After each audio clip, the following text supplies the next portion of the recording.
So it turns out that Faulkner, the unhinged mercenary who hunted cryptids for profit, was out of jail.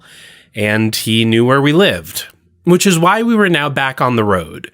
We were getting as far from home as we could in the hopes that Faulkner would chase us across the country instead of going after our families. After he got Mia's phone number from her mom, no one else had seen him, so we were pretty sure it was working. But with nothing else to do, we decided that we might as well get back to work. And since I was still recovering from a broken rib, we decided to just take things easy. Something simple and hopefully less dangerous. We had almost reached the West Coast at this point, and considering all of these things, I had found just the right cryptid. Ew, salamanders? Come on, what do you have against salamanders now? They're gross. They're like frogs, just longer. You are such a baby sometimes. Am not. Just tell me about them. Okay. Well, the Trinity Alps giant salamander is said to live in the Trinity Alps, which is an area in Northern California. And as the name implies, they are supposedly huge. How huge are we talking? Anywhere between 5 and 9 feet long. Ugh, this is gonna be worse than the frogmen. Salamanders should not get that big. Actually, it's not outside the realm of possibility. The largest species in the world, the Chinese giant salamander, can reach almost 6 feet. Seriously? That is disgusting. Yeah, and the Japanese giant salamander isn't far behind. And then there's one other closely related species that lives in North America, the hellbender, which, how great a name is that? You think it might be a hellbender? Well, hellbenders are only found back east, and they really only grow up to a foot or two long, so probably not. Did you just want an excuse to talk about hellbenders? Sorry, it's just such an awesome name. Anyway, there are a group of species native to the region, the Pacific giant salamanders. A lot of creative naming here. None of them get more than a foot long, but it could be related to one of them. Anything else? Any sightings? Oh, right, yeah, only a few. The earliest I could find is from the 1920s. Some hunter apparently found 5 of them, all ranging from 5 to 9 feet long. He claimed to have actually captured one, but it was too strong to handle, and it got away. Okay. Also, in 1939, a fisherman caught one in the Sacramento River, by accident, apparently. And it wasn't that big, but it apparently resembled the Asian giant salamanders. Then after this, there were a few expeditions to look for them in the 40s, but none were successful. Not surprising. Then a guy named Vern Hardin claimed to have seen a dozen of them up to 8 feet long and caught one of them on a fishing line. But once again, it was too strong or heavy, so he let it go. There were some more expeditions after that throughout the 50s and early 60s, but obviously nothing really concrete came from them, and there hasn't been anything since then. Okay. This all sounds pretty reasonable, I guess. And salamanders aren't exactly dangerous. Yeah, that was my thought too. I'd rather not have to be running away or fighting for my life right now. At least, not until I'm fully healed. We finally reached Weaverville, a tiny town in Northern California that sat in the shadow of the Trinity Alps. As we drove through town, we passed by a small, old, red and blue building with obvious Chinese influences. It kind of stuck out like a sore thumb. Oh, wow! What's that? Oh, I actually read about that on Wikipedia. It is the Weaverville Joss House. Apparently, it's the oldest Chinese Taoist temple in California. Dates all the way back to the 1800s. Whoa, cool! As usual, we booked a room and settled in. The first thing the next morning, we went out into the woods. So, what are you thinking? Well, I did some research of my own, and salamanders can live in a lot of different environments. But those 2 giant salamander species you mentioned, they're purely aquatic. Hellbenders too. So I figure we'll stick to rivers and streams. And lakes, if we find any. Looks like I finally have an excuse to break out those waders. And the net? Yes, and the net.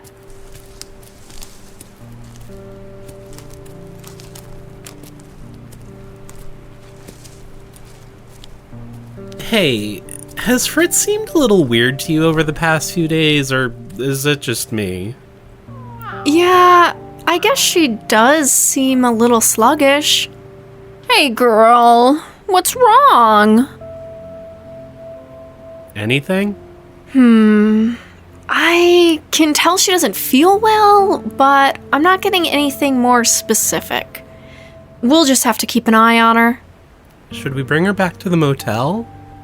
No, she always seems happier outside. Just carry her if it seems like she's getting tired. Yeah, I can do that.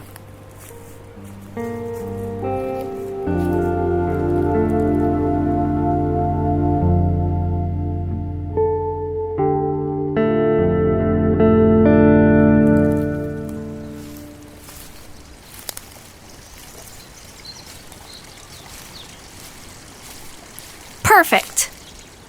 We had found a small stream that went through the woods. Mia put on the large rubber waders she had brought with her, and then she, waded in. So, what should I be doing? Just stay on the banks. Keep an eye out. If you really want, you can lift up rocks. Gently, though. Okay.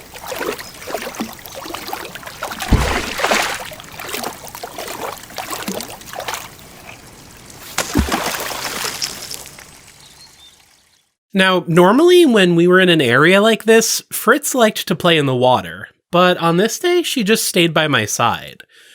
Anyway, we continued to follow the stream, finding nothing, and eventually returned to the car once it started getting dark out. Poor little Fritz. I wish we could help you. I think our fur's coming out, too. She is looking a little pale. I'm gonna call Robbie. Good idea.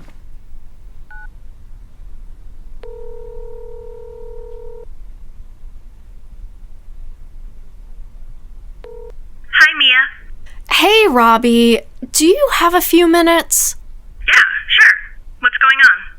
I think Fritz is sick. She's been lethargic for the past few days, and now she's starting to look pale, and she's losing some fur. Does she have a fever?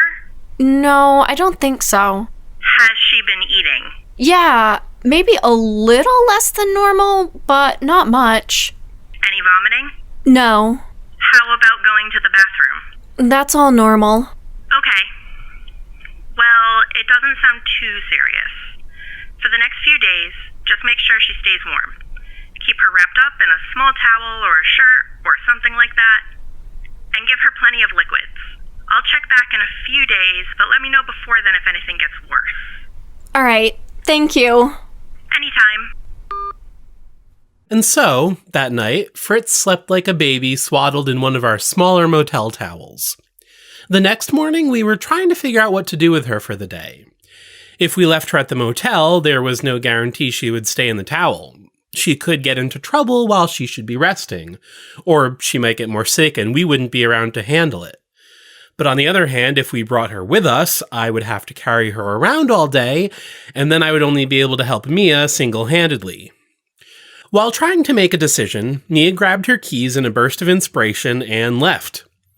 About 15 minutes later, she returned from the store and threw something on the bed in front of me. It was a fanny pack. We gave it a try, and it was just big enough to fit Fritz and her towel. She was still sluggish, but she poked her head out of the opening and seemed pretty comfortable. So, with that dilemma having been solved, we returned to the woods, planning to pick things up where we had left off.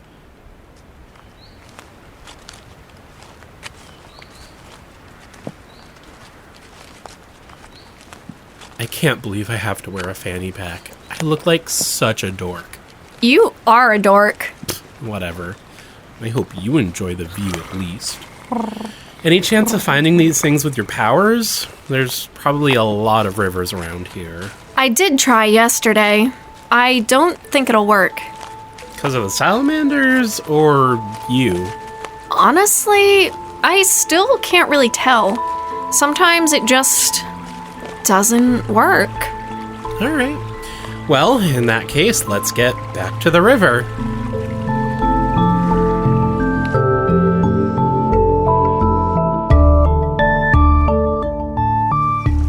Get the net. I found one. I'm on it. I'm not gonna have to get in, am I? No, I'm gonna direct it over to you and you'll scoop it up. Okay. Damn, this thing is huge. You ready? Ready. All right, slow. We don't want to scare it. Okay, you're in a good spot. Now don't move. Oh, wow. This thing really is huge. Yeah, and super slippery. And surprisingly strong. Just a little further. Is it in? Yeah. All right, hold it there for a second. Okay, I'm gonna help you lift it out. On 3. 1, 2, 3. Oh, this thing weighs a ton. What have you been eating? Small animals, probably. So keep your fingers away from its mouth. I thought you said it wouldn't be dangerous. It shouldn't bite you, but its teeth are still pretty sharp. Just be careful. Okay, let's set it down here. Gentle. I know. You are one ugly son of a bitch. Hey, can't help it. He was born this way. Let's just get it measured. Don't want to keep him out of the water for too long either. Oh, his skin really is slimy. Oh, it's like boogers. Please be quiet. I poured water over the salamander to keep it wet, while Mia took its measurements and drew a quick sketch. When she was done, we carefully returned the creature to the water and watched it swim away. We spent the rest of the day just relaxing by the side of the river, trying to get Fritz to rest. We finally returned to our room, had dinner, went to bed, the normal routine. The next morning, however, I was woken up by screaming. What is it? What's wrong? It's Fritz! She's not moving! Wait, what? No, that can't be right. She's not moving, Lucas! You think she was that sick? I don't know! Oh my god, that deathworm bite? You don't think it was venomous, do you? I don't f***ing know! But that was weeks ago. Why would this just happen now? I can't believe it. Wait. What the f***? Oh my god.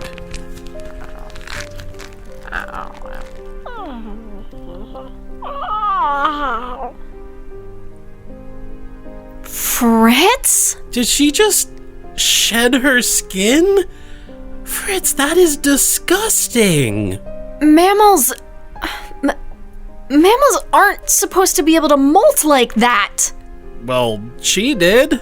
Jesus Christ, Fritz, you almost gave me a heart attack. I guess this explains why she's been acting so weird.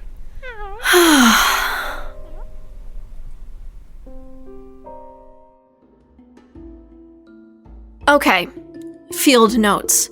Trinity Alps giant salamander. As its name can attest, the Trinity Alps salamander is indeed gigantic. The specimen we looked at measured 76 inches, which means it was more than 6 feet long. Now, while that does make it the largest salamander on record, it's not by a whole lot. The Chinese and Japanese giant salamanders are pretty close. We weren't able to weigh it, but as best as I can tell, comparing it to other salamanders, this one probably weighed in at around 125 pounds. So yeah, it was one big amphibian. Now, as for appearance, it was mostly a dark brown with some mottled patches of orange, and its tail was a darker brownish gray. Given the overall size and shape of the creature, I think it is most likely related to the other species of giant salamanders. At least more closely related to them than other salamanders. I wish I knew more about genetics. That would probably be helpful. Oh well. On an unrelated note, we've learned some more about the biology of tatzelworms. Apparently, despite pretty clearly being some type of mammal, Fritz shed her skin in a manner similar to that of a snake. Aside from being incredibly disgusting, it is unheard of for a mammal to molt so thoroughly in this way. This probably led in part to descriptions of the tatzelworm being part snake.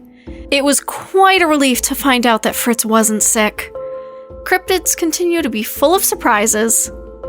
End field notes.